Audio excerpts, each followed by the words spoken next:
Hey everyone, I'm Matt Dolan with Dolan Divorce Lawyers in Connecticut. If you're thinking about getting a divorce, one of the first big questions is how you want to go about it. There's no one-size-fits-all process, everybody's situation is different, but generally there are four main approaches people take here in Connecticut.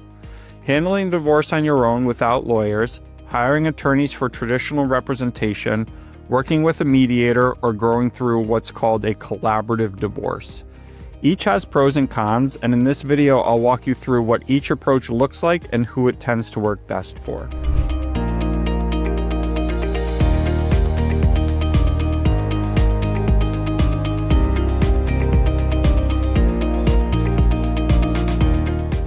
Some people in Connecticut decide to handle the divorce on their own without attorneys. That's called self-representation or a pro se divorce.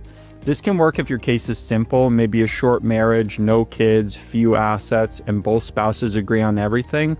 You can find the necessary forms on the Connecticut Judicial Branch website, and the court clerk can help with basic procedural questions. But keep in mind that the clerk cannot give you legal advice, and if you make a mistake in your paperwork or miss a filing, it can cause delays or problems down the line. So even if you're planning to handle it yourself, it's often worth doing at least one consultation with a family law attorney just to make sure you understand your rights and the potential long-term effects of what you're agreeing to. Then there's traditional representation, where each spouse has an attorney.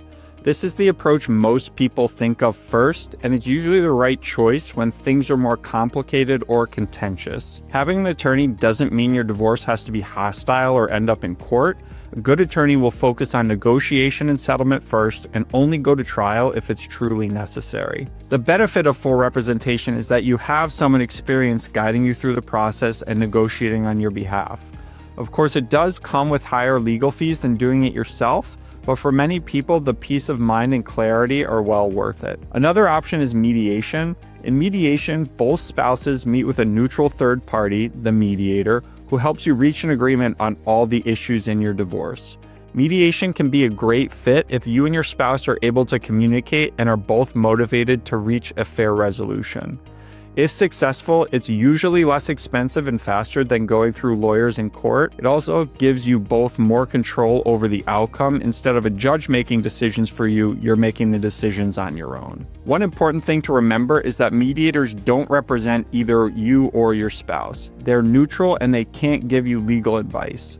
So even in mediation, it's a good idea to have an independent attorney review the final agreement before you sign it, or even give you advice while the mediation is ongoing. Now finally, there's collaborative divorce. This is a process where each spouse hires an attorney trained in collaborative law, and everyone signs an agreement committing to resolve all issues without going to court. It's a team-based approach, sometimes involving neutral financial or parenting professionals to help the couple work through difficult issues constructively. The focus is on open communication, transparency, and problem solving rather than fighting. Collaborative divorce can be an excellent option for couples who both want to keep things respectful, preserve co-parenting relationships, and stay out of court, but still want the guidance of their own attorney throughout the process.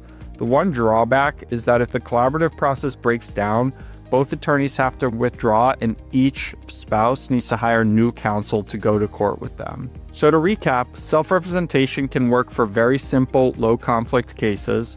Traditional representation is best when things are more complex or contested. Mediation helps couples cooperate with the help of a neutral facilitator, and collaborative divorce blends cooperation with professional support. Now, there's no right or wrong way to approach your divorce, just the approach that fits best for your situation. If you're not sure which direction to take, it can help to talk through your options with an experienced Connecticut family law attorney. Even one consultation can give you clarity and help you avoid bigger issues later on. So those are the basics on the different approaches to divorce here in Connecticut.